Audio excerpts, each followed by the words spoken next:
قرطبہ اندلس کے قدیم شہروں میں سے ہے۔ دوسری صدی قبل مسیح علیہ السلام کی تاریخ میں بھی اس کا ذکر ایک رستے بستے شہر کی حیثیت سے ملتا ہے، اور اس وقت اسے کوردوبا کہا جاتا تھا۔ جب پہلی صدی ہجری میں مسلمانوں نے اندلس فتح کیا تو یہاں کوتیوں کی حکومت تھی۔ طارق بن زیاد نے 92 ہجری 721 عیسوی میں اسے فتح کیا۔ مسلمان فوجوں نے اہل شہر کے ساتھ بڑی فراخ دلی اور رعایت کا معاملہ کیا۔ مسلمانوں نے اندلس فتح کرنے کے بعد شروع میں اشبیلیہ کو اپنا پایہ تخت بنایا تھا، لیکن سلیمان بن عبد الملک کے دور میں ولی اندلس سمح بن مالک خولانی نے دارالحکومت اشبیلیہ سے قرطبہ منتقل کر لیا، اور اس کے بعد یہ صدیوں اندلس کا دارالخلافہ بنا رہا۔ 138 ہجری میں جب عبد الرحمن الداخل نے یہاں اموی سلطنت قائم کی تو اس کے بعد سے اس شہر کو زبردست ترقی ہوئی۔ اموی خاندان نے قرطبہ پر 3 صدی سے زائد حکومت کی۔ اس کے یکے بعد دیگرے یہاں بنی حمود، بنی جمہور، بنی عباد، مرابطین اور موحدین کی حکومتیں قائم ہوتی رہیں، یہاں تک کہ 634 ہجری میں کستلا کا عیسائی بادشاہ فرڈیننڈ اس پر قابض ہو گیا۔ اس طرح اس شہر پر مسلمانوں کی حکومت 534 سال قائم رہی۔ مسلمانوں کے دور میں قرطبہ دنیا کے متمدن ترین شہروں میں شمار ہوتا تھا۔ یہ شہر 21 بڑے بڑے محلوں پر مشتمل تھا۔ خلیفہ ہشام المعید کے زمانے میں شہر کا سروے کیا گیا تو شہر کے مکانوں کی تعداد 2.5 لاکھ سے متجاوز تھی۔ دکانوں کی تعداد 80,400 شمار کی گئی۔ عبد الرحمن داخل کے زمانے میں شہر کی مسجدوں کی تعداد 490 تھی، اور بعد میں 1600 مساجد تک کا ذکر تواریخ میں ملتا ہے۔ مسلمانوں نے اپنے عہد عروج میں جو عظیم الشان عمارتیں، شاندار سڑکیں، زبردست پل، اپنے دور کے لحاظ سے زبردست کارخانے اور جدید تمدن سہولیات قرطبہ کو دیں، ان کا تذکرہ کرنے کے لیے مورخین اور ادیبوں نے مستقل کتابیں لکھی ہیں، اور اندلس کے مشہور مورخ مکری نے نفع الطیب کی ایک پوری جلد قرطبہ ہی کے تذکرے کے لیے وقف کی ہے۔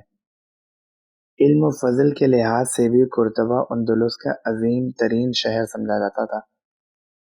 اندلس سے علم و دانش کے ہر میدان میں جو قد آور عالمی شخصیتیں پیدا ہوئیں، ان میں سے بیشتر قرطبہ ہی سے تعلق رکھتی تھیں۔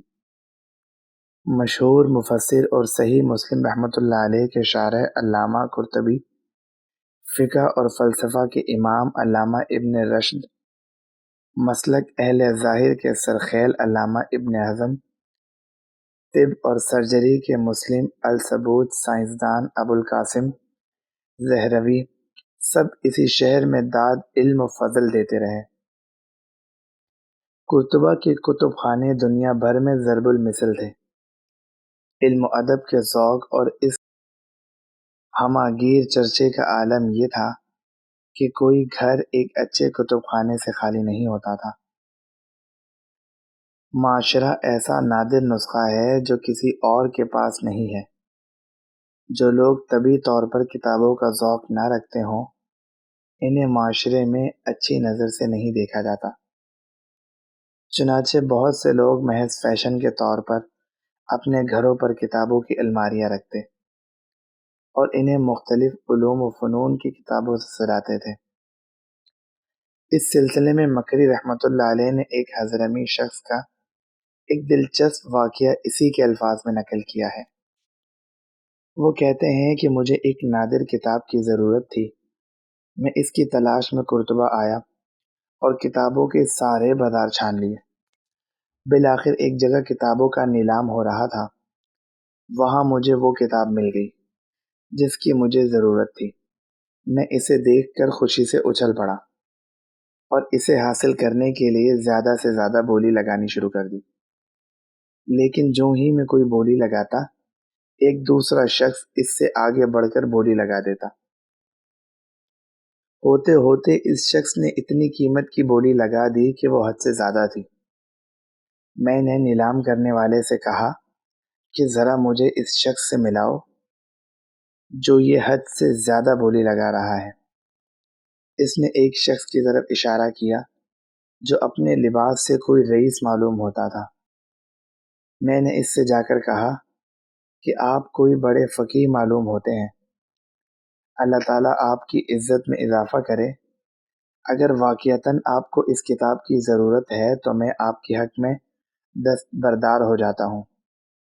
اس شخص نے جواب دیا، میں کوئی فقیہ نہیں ہوں، بلکہ مجھے یہ بھی پتہ نہیں کہ اس کتاب میں کیا ہے، لیکن میں نے بڑی محنت سے اپنے گھر میں ایک کتب خانہ بنایا ہے جو شہر کے شرکاء میں کوئی مقام پا سکے۔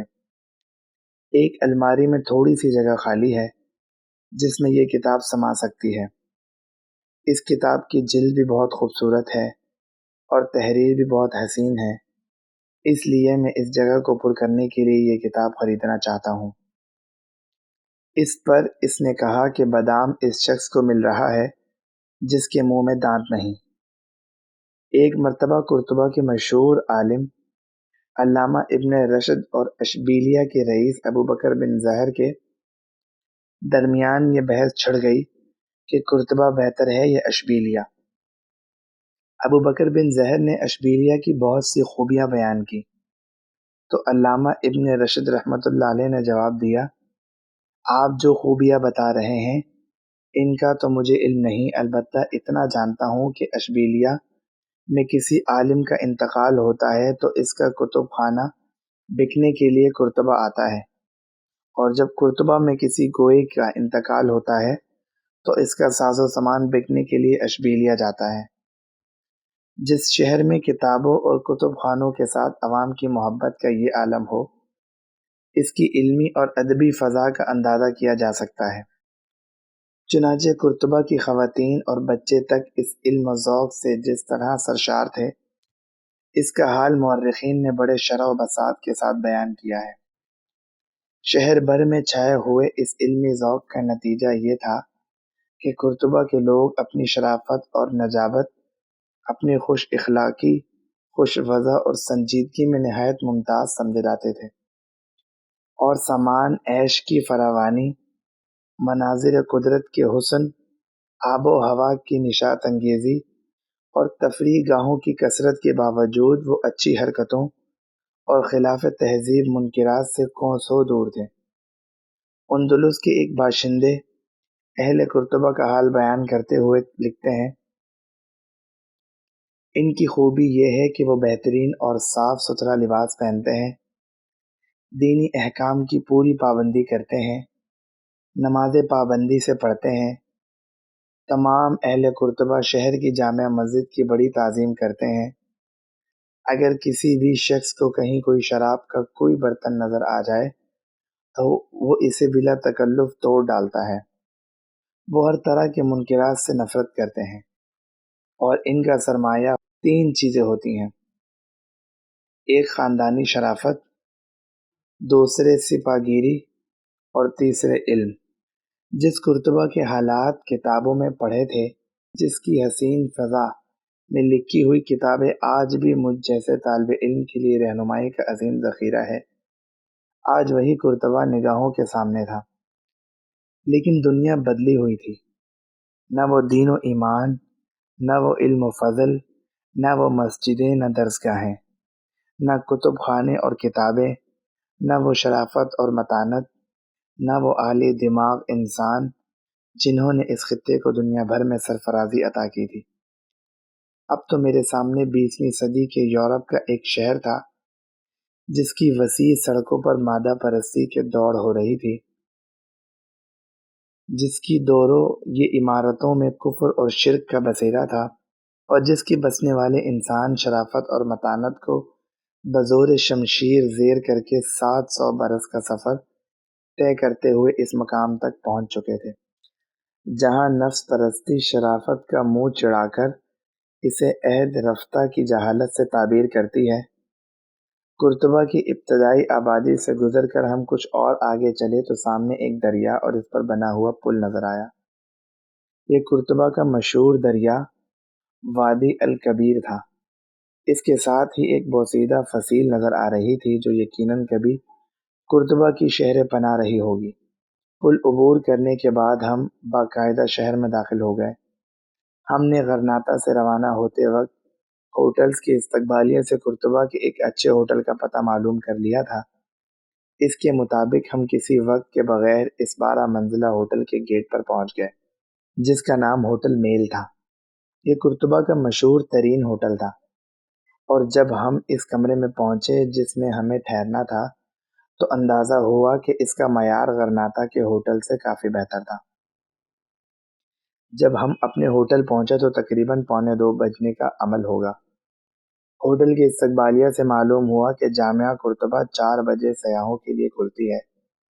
چنانچہ ہم نے نماز ظہر ادا کی، ریسٹورنٹ میں کھانا کھایا۔ مغربی ملکوں میں جہاں حلال گوشت میسر نہ ہو، وہاں ابلی ہوئی مچھلی سب سے زیادہ بہتر غذا ہوتی ہے۔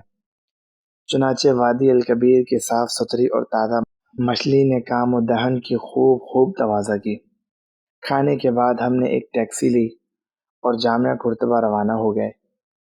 ٹیکسی پیچ در پیچ سڑکوں اور محلوں سے ہوتی ہوئی ایک طویل و عریض قلعہ نما عمارت کے سامنے رک گئی۔ ڈرائیور نے بتایا کہ یہی مسجد قرطبہ ہے۔ ہمارے سامنے مضبوط پتھر کی بنی ہوئی ایک پرشکوہ بلند و بالا اور طویل عمارت تھی، جس کی دیوار کو زمین پر بنے ہوئے بڑے بڑے پشتوں نے سہارا دیا ہوا تھا۔